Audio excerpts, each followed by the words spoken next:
Hello मेरे प्यारे बच्चों, आइए आज की स्टार्टिंग करते हैं। आप तो जानते हैं कि हाई स्कूल में हिंदी में फेल तो सब में फेल, और हिंदी हमारी मातृभाषा है, हमें इसके सीखना चाहिए। आज यूपी बोर्ड 2024-25 कक्षा 10 विषय हिंदी, पाठ है भक्ति व नीति के दोहे, और ये लिया गया बिहारी सतसई। बिहारी कवि बिहारी लाल जी, महाकवि बिहारी लाल जी, इन्होंने एक ही रचना बिहारी सतसई लिखी है जिसमें 719 दोहे हैं, और इसी एक रचना से वह हिंदी साहित्य में अमर हो गए, महाकवि की उपाधि पा गए।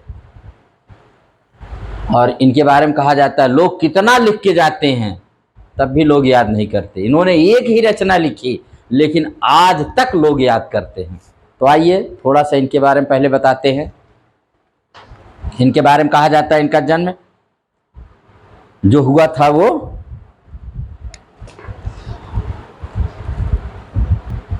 यस माय डियर, इनका जन्म जो हुआ था वो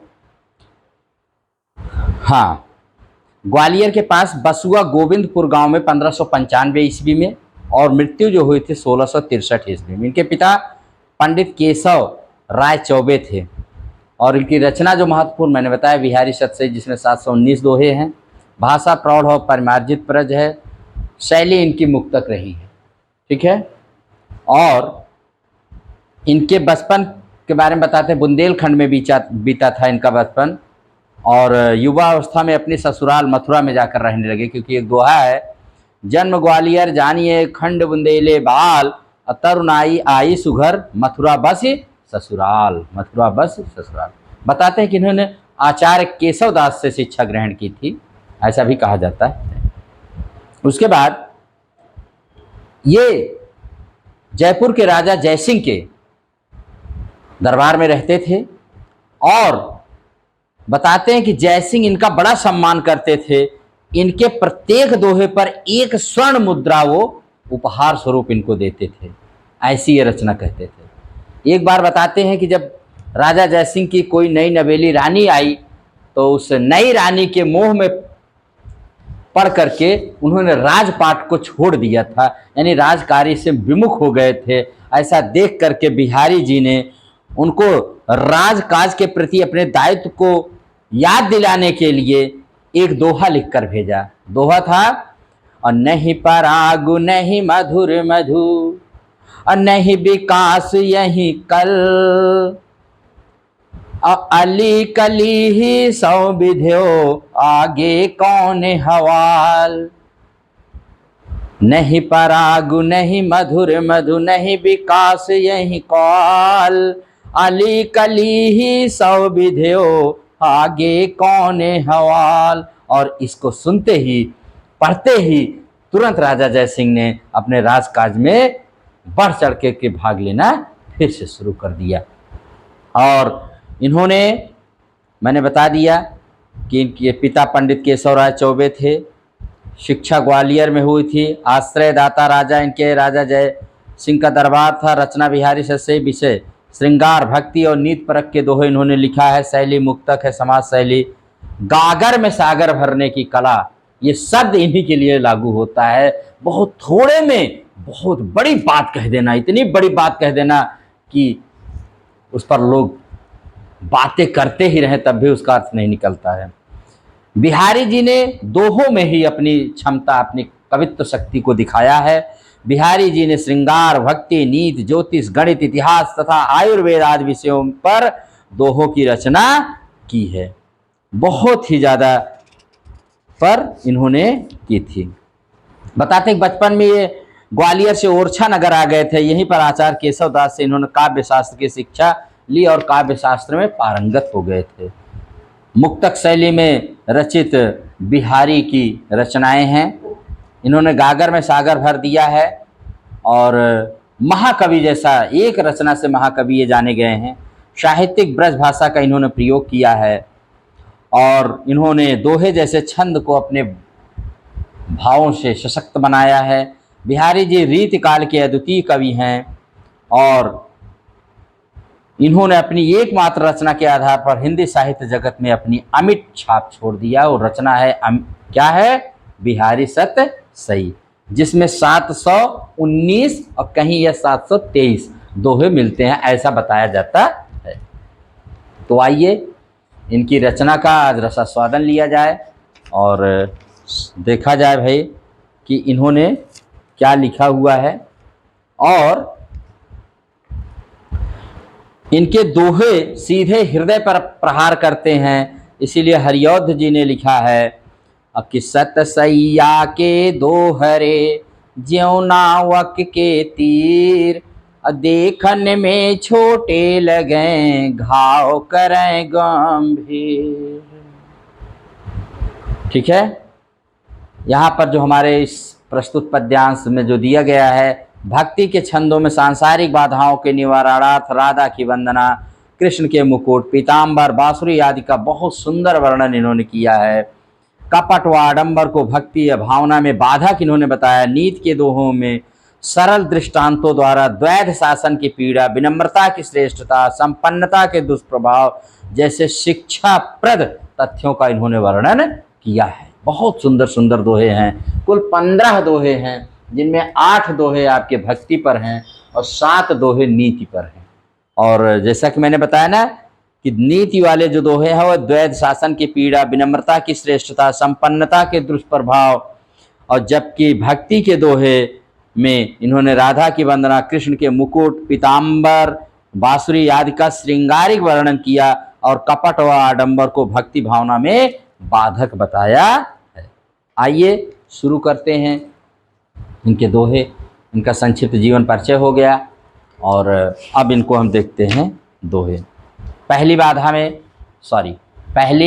जो दोहा इन्होंने प्रस्तुत किया है कि मेरी भव बाधा हरो राधा नागरी सोई, जातन की झाई पर श्याम हरित दुते हो। यहाँ पर कवि और बिहारी जी राधा रानी की वंदना करते हुए कहते हैं कि वह उनकी कृपा पाना चाहते हैं, राधा रानी की। कहते हैं हे चतुर राधिके, तुम इस संसार रूपी बाधाओं को दूर करो, तुम मेरे कष्टों का निवारण करो। जिसकी तन की परछाई पड़ने से श्री कृष्ण के शरीर की नीलिमा हरे रंग में परिवर्तित हो जाती है, अर्थात श्री कृष्ण भी खुश हो जाते हैं, प्रसन्न हो जाते हैं। जिनके शरीर की परछाई पड़ने से हृदय प्रकाशमान हो उठता है, उसके सारे अज्ञान का अंधकार दूर हो जाता है। ऐसी चतुर राधा मेरी सांसारिक बाधाओं को दूर करें। यहाँ हरित दुत माने दुखों को हरना, भव बाधा माने सांसारिक बाधाएं, हरो माने दूर करो, नागरी माने चतुर, झाई माने परछाई, परे माने पढ़ने पर, श्यामु माने श्री कृष्ण। दूसरा पद्यांश देखते हैं, ये भक्ति पर आधारित है सब। मोर मुकुट की चंद्रिकनु यौ राजत नंद नंद, और मनुष शेखर की अकस की शेखर सतचंद। यहाँ पर चंद्रिकन माने चंद्रमाओं से, राजत माने शोषित, मनु माने मानुष, शशि शेखर चंद्रमा जिसके सिर पर है था, शंकर जी, अकस माने प्रतिबिंब, सत माने सैकड़ों। यहाँ कह रहे श्री कृष्ण के ऊपर मोर का जो मुकुट है इतना सुंदर लग रहा है, और उन मोर पंखों के बीच बनी सुनहरी चंद्रिकाएं देखकर ऐसा लगता है मानो शंकर जी से उनकी तुलना करने के लिए उन्होंने अपने मस्तक पर सैकड़ों चंद्रमाओं को धारण कर लिया है। कहने का मतलब है श्री कृष्ण के मस्तक पर मोर के पंख का मुकुट सैकड़ों चंद्रमाओं के समान लग रहा है, अर्थात शंकर जी की परछाई सा प्रतीत हो रहा। मोर मुकुट जो पहने हैं वो शंकर जी की जैसे परछाई लग रही है। नेक्स्ट अगला देखते हैं। सोहत ओढ़ पीत पटु श्याम सलोन गात, मनो नील मन शैल पर आतपु पर्यो प्रभात। इसमें श्री कृष्ण के पीले सुंदर वस्त्रों का वर्णन करते हुए कवि और बिहारी जी कहते हैं श्री कृष्ण के सावले सलोने शरीर पर पीले रंग के जो पीताम्बरी पहने, पीताम्बर वस्त्र धारण किए हुए हैं, मानो नीलमणि के पर्वत पर सुबह सुबह सूर्य की पीली किरणें पड़ रही हों। श्री कृष्ण ने जो पीले वस्त्र धारण किए हैं वह नीलमणि के पर्वत पर पड़ रहे सूर्य की पीली किरणों के समान लग रहे हैं, और उनका इतना सुंदर रूप है कि वो अवर्णनीय है, उसके बारे में कुछ कहा नहीं जा सकता है। अधर धरत हरि कै परत, ओठ ढीठ पट जोत, हरत बांस की बांसुरी, इंद्रधनुष रंग होत, इंद्रधनुष रंग होत। अधर माने नीचे का होठ, धरत माने धरते, ओठ माने होठ, ढीठ माने दृष्टि, पट माने पीताम्बर, ज्योति माने ज्योति, होत माने होना। यहाँ पर श्री कृष्ण की बांसुरी का सुंदर वर्णन कवि और बिहारी जी ने किया है। एक सखी राधिका जी से कहती है कि जब श्री कृष्ण अपनी बांसुरी को होठ के नीचे रखते हैं, उस पर होठ, नेत्र, पीताम्बर की ज्योति पड़ते हुए हरे बांस की बांसुरी इंद्रधनुष की भांति अनेक रंगों में परिवर्तित या बदल जाती है, अर्थात वह बहुरंगी शोभा में परिवर्तित हो जाती है। हरे बांस रंग की बांसुरी।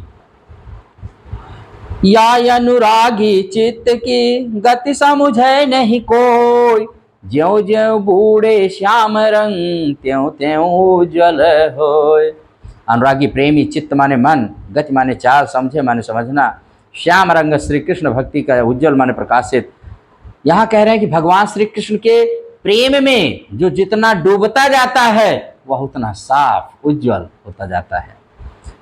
कवि का कहना है श्री कृष्ण से प्रेम करने वाले मेरे मन की दशा अत्यंत विचित्र है, इसकी दशा को कोई और समझ नहीं सकता। ऐसे तो श्री कृष्ण का रंग श्याम है, सांवले हैं, पर श्री कृष्ण के प्रेम में मग्न मेरा मन जैसे जैसे श्याम रंग में मग्न होता वैसे वैसे प्रकाशित, पवित्र और उज्जवल होता जाता है। तो लगुया मनुष्यदन में हरिया वै के ही बाट,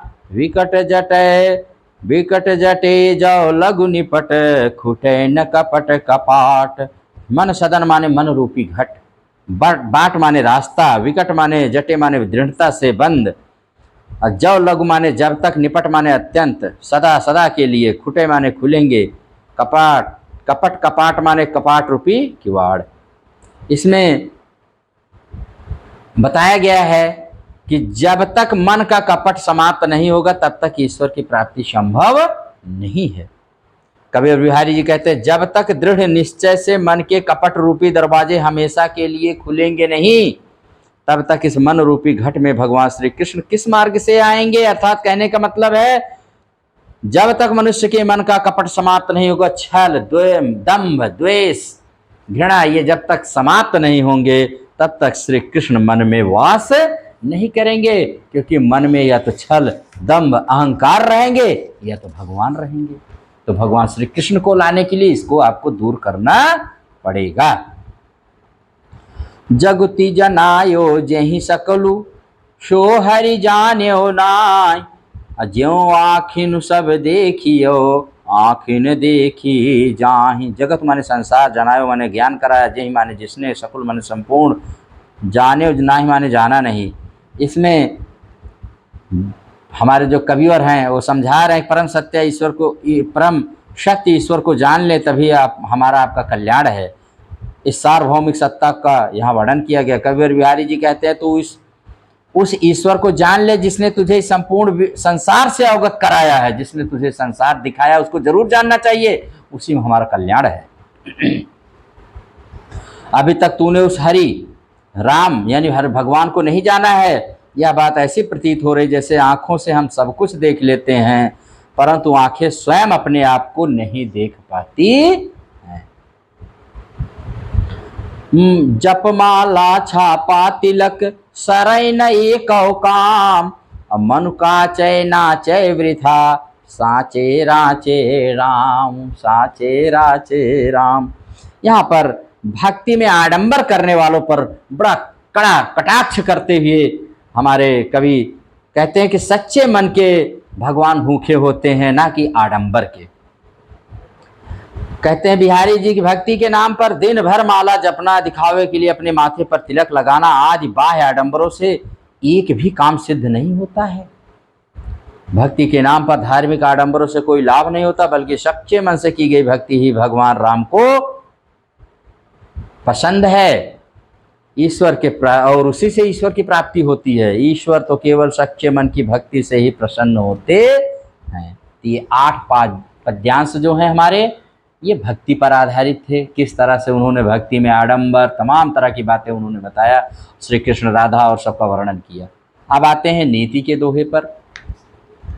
इसमें संसार के बारे में समझ, बहुत अच्छी अच्छी बात बताए हैं इसमें भी। दुसह दुराज प्रजानु को क्यों न बढ़े दुख दन, अधिक अंधेरो जग करत मिलिमावसर विचन। दुसा माने असहाय, दुराज माने दो राजाओं का राज, द्वैत शासन, प्रजानु माने प्रजा, द्वंद्व माने संघर्ष, मावस माने अमावस्या।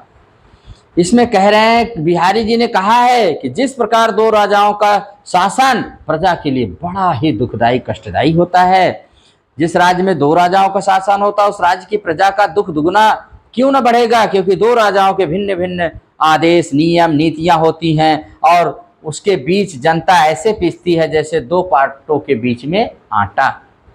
जिस प्रकार अमावस्या की तिथि को सूर्य और चंद्रमा एक ही राज पर मिलकर संसार में और अधिक अंधेरा कर देते हैं, उसी प्रकार दो राजाओं का एक ही राज्य पर शासन करना प्रजा के लिए दोहरे दुख का कारण बन जाता है। बहुत अच्छे दोहा है भाई, जहाँ पर दो का शासन होगा दुख दुगना होगा, जहाँ तीन का होगा तिगुना होगा, जहाँ कईयों का होगा कई गुना दुख होगा।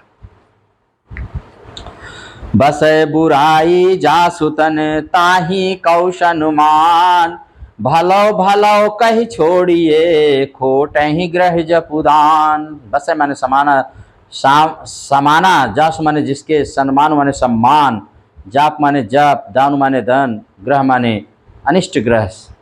इसमें कहा कि संसार में दुष्ट व्यक्ति की बड़ी आदर भाव सेवा सम्मान होता है, क्योंकि उसके अनिष्ट कार्यों से सब बचना चाहते हैं।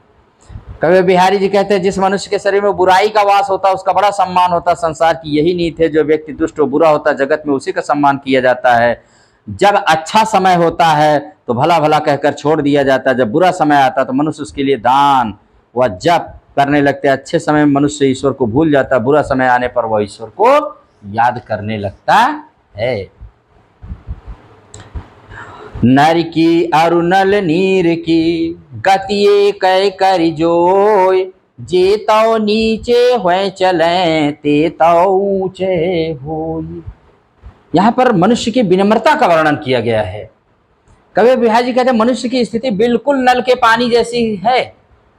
जिस प्रकार नल का जल जितना नीचे की ओर चलता है उसमें उतना ही ऊंचा पानी चढ़ता है, अर्थात पानी के स्तर में उतनी ही बढ़ोतरी होती है। उसी प्रकार व्यक्ति जितनी नम्रता पूर्वक आचरण करता है उतनी ही उसकी श्रेष्ठता बढ़ती है, अर्थात उसका सम्मान संसार में दिन प्रतिदिन बढ़ता जाता रहता है। विनम्रता में इतनी शक्ति है, यहाँ पर यह बताने की कोशिश की गई है। अब बढ़त बढ़त संपत सलिलो मन सरोज बढ़ जाए, घटत घटत सूना फिर घटे बरु मूल कुम्हिलाए, कि बरु समूल कुम्हिलाए। संपत सलिल माने संपत रूपी जल, मन सरोज माने मन रूपी कमल, फिर माने फिर से, और घटे माने घटना, समूल माने जड़ सहित, कुम्हिलाई माने मुरझाना। इसमें बता रहे हैं संपत्ति का, बता रहे हैं कि संपत्ति के बारे में बता रहे हैं कबीर बिहारी जी। मनुष्य की संपत्ति बढ़ने से मनुष्य के मन की इच्छाएं अभिलाषाएं आकांक्षाएं बढ़ जाती हैं। संपत्ति का मन पर क्या प्रभाव पड़ता है इसका वर्णन है। संपत्ति का दुरुपयोग या संपत्ति के कष्ट क्या होते हैं ये बताने की कोशिश कर रहे हैं। बिहारी जी कहते हैं जब मनुष्य की संपत्ति रूपी जल बढ़ता है तो उसका मन रूपी कमल भी बढ़ जाता है, अर्थात जैसे मनुष्य के पास धन बढ़ने लगता है वैसे वैसे उसकी इच्छाएं बढ़ने लगती हैं। परंतु जब संपत्ति रूपी जल घटने लगता है तब मनुष्य का मन रूपी कमल नीचे नहीं आता है। संपत्ति भले कम हो जाए, मन रूपी कमल नीचे नहीं आएगा, यानी इच्छाएं आकांक्षाएं कम नहीं होती हैं। भले ही वह जड़ सहित नष्ट क्यों ना हो जाए, अर्थात धन चले जाने पर उसकी इच्छाएं कम नहीं होती। जैसे जल के बढ़ने पर कमल नाल बढ़ जाती, लेकिन जल घटने पर वह नहीं घटती, चाहे जड़ सहित मुरझा ही क्यों न जाए। कमल देखे होंगे पानी के साथ बढ़ तो जाता है, लेकिन फिर जब जल घटता है तो घटता नहीं, भले ही टूट जाए, मुरझा जाए, नष्ट हो जाए। वैसे ही मनुष्य है, धन आने पर तो उसकी इच्छाएं बहुत बढ़ जाती है, लेकिन जब धन कम होता है तो उसकी इच्छाएं कम नहीं होती, भले वो मनुष्य बर्बाद हो जाए, नष्ट हो जाए। जो चाहत चटक न घटे मेलो होई न मित, जो चाहत चटक न घटे मेलो होई न मित, रज राज सुन छुआऊ तऊ नेह चीकने चित। चटक माने चमक दमक, मैलो माने मैला होना, मित्र माने मित्र, रज माने धूल, राजस माने रजोगुण, नेह माने प्रेम, चित्त माने मन। इसमें बिहारी जी ने व्यक्ति को अपने मन को शुद्ध करने की शिक्षा दी है। मित्रता के मध्य में धन को ना आने का भी परामर्श दिया है। दोस्ती कितनी भी अच्छी क्यों ना हो, टूट ही जाती है जब उसमें धन की बात आ जाती है, जहाँ पैसा आ जाता है। बिहारी जी कहते हैं, हे मित्र, यदि तुम चाहते हो तुम्हारे मन की उज्ज्वलता और कांति कभी समाप्त न हो, तो प्रेम रूपी तेल से चिकने मन को क्रोध, गर्व, ईर्ष्या, द्वेष आदि रजोगुणी धूल से स्पर्श मत होने दो। जिस प्रकार तेल लगी हुई वस्तु पर यदि धूल के कण चिपक जाए तो वह कांतिहीन हो जाती है, अर्थात गंदी हो जाती है, मैली हो जाती है। उसी प्रकार यदि मनुष्य के मन में क्रोध आदि रजोगुणी वृत्तियां आ जाएं तो वह मलिन हो जाती हैं। यदि मनुष्य अपने चित्त को शुद्ध रखना चाहता है तो उसे इन तामसिक और रजोगुणी वृत्तियों से दूर रहना होगा और उन्हें मन में आने से रोकना चाहिए। जानते हैं हमारे अंदर तामसिक, रजोगुण और ये गुण पाए जाते हैं, सतोगुण। तो सतोगुण जो होते हैं सबसे अच्छे होते हैं, उनको हमारे अंदर अच्छी भावनाएं, अच्छे गुण जो होते हैं उनके साथ जीवन जीना चाहिए। तामसी और रजोगुणों से बचना चाहिए, ठीक है। अगर जो इनसे बच जाए तो उसको कोई दुनिया की बीमारी नहीं होगी भाई। बुरो बुराई जो तजय तौ चितु खरो डरात, ज्यों निकलंकु मयंकु लखे गनय लोग उत्पात। इसमें कवि बिहारी जी कह रहे हैं, बुरो माने बुरा व्यक्ति, तजय माने त्याग दे, तौ माने तब भी, चितु माने चित्त, खरो माने अधिक, निकलंक माने निष्कलंक, मयंक माने चंद्रमा, लख माने देखकर, गने माने गिनते हैं, और जलपातु माने होता है भाई उत्पातु, अपशकुन।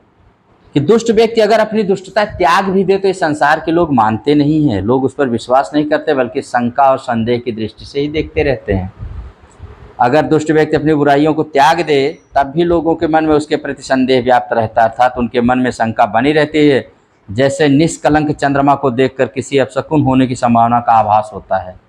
लोगों का मानना है कि निष्कलंक चंद्रमा हमेशा धरती पर भूचाल ही लाता है, इसलिए दुष्ट व्यक्ति के प्रति भी यही धारणा बनी रहती है। जिस प्रकार चंद्रमा का निष्कलंक होना असंभव, उसी प्रकार दुष्ट व्यक्ति की दुष्टता छोड़ना असंभव है। अगला देखते हैं, स्वार्थ सुकृतुना श्रम वृथा, देख विहंग विचार, बाज पराए पानी परे, तो पक्षिनु ना मार। स्वार्थ माने स्वार्थी व्यक्ति, सुकृत माने सत्कर्म, श्रम माने काम, वृथा माने व्यर्थ, विहंग माने पक्षी, पानी माने हाथ, पक्षी माने पक्षियों को, अपने पक्ष वालों को। यहाँ पर कवि ने आश्रयदाता राजा जयसिंह को औरंगजेब की बातों में आकर हिंदू राजाओं पर आक्रमण और उन्हें मारने के लिए सचेत किए हैं, अन्योक्ति के भाईचारा में। कवि बिहारी जी ने राजा जयसिंह को बाज की भांति दुर्व्यवहार न करने की प्रेरणा देते हुए कहते, हे राजा, कि हे राजा मतलब हे बाज, बाज के रूप में राजा जयसिंह को दिखा रहे हैं, हे बाज, इन छोटे पक्षियों अपने साथी अर्थात छोटे राजाओं को मारने से तेरा क्या स्वार्थ सिद्ध होता है, क्या फायदा होगा? ना तो ये सत्कर्म है और ना ही तेरे द्वारा किया गया कोई श्रम यानी काम जो सार्थक है। अतः हे बाज, तू भली भांति पहले विचार विमर्श कर, उसके बाद कोई काम कर। इस तरह दूसरों के बहकावे में आकर अपने सहसाथियों पक्षियों को संहार ना कर। यहाँ बाज के रूप में राजा जयसिंह को दिखाया गया है, जो औरंगजेब के कहने पर अपने ही साथियों, अपने ही छोटे छोटे राजाओं को मार रहे हैं और उनका संहार कर रहे हैं, उनको कष्ट दे रहे हैं। तू औरंगजेब के कहने पर अपने पक्ष के हिंदू राजाओं पर आक्रमण करके उनका संहार मत कर, क्योंकि तेरे परिश्रम का फल तुझे ना मिल करके औरंगजेब को प्राप्त होगा। किसको प्राप्त होगा? औरंगजेब को प्राप्त होगा। तो इस तरह से ये इनके दोहे रहे हैं जो भी इसमें थे प्रस्तुत पाठ में। आइए एक बार पुनः इसका भक्ति पर जो 8 दोहे प्रस्तुत है बिहारी सतसई से, उनका मैं पाठ करता हूँ। मेरी भव बाधा हरो राधा नागर सोई, जातन की झाई पर श्याम हरित दुत होई। अगला, कि मोर मुकुट की चंद्रिकनु यौ राजत नंद नंद, मन मनुषस शेखर की अकस, किए शेखर सत चंद। सोहत ओढ़ है पीत पटु श्याम शलोन गात, मनो नील मन शैल पर आतप पर्यो प्रभात।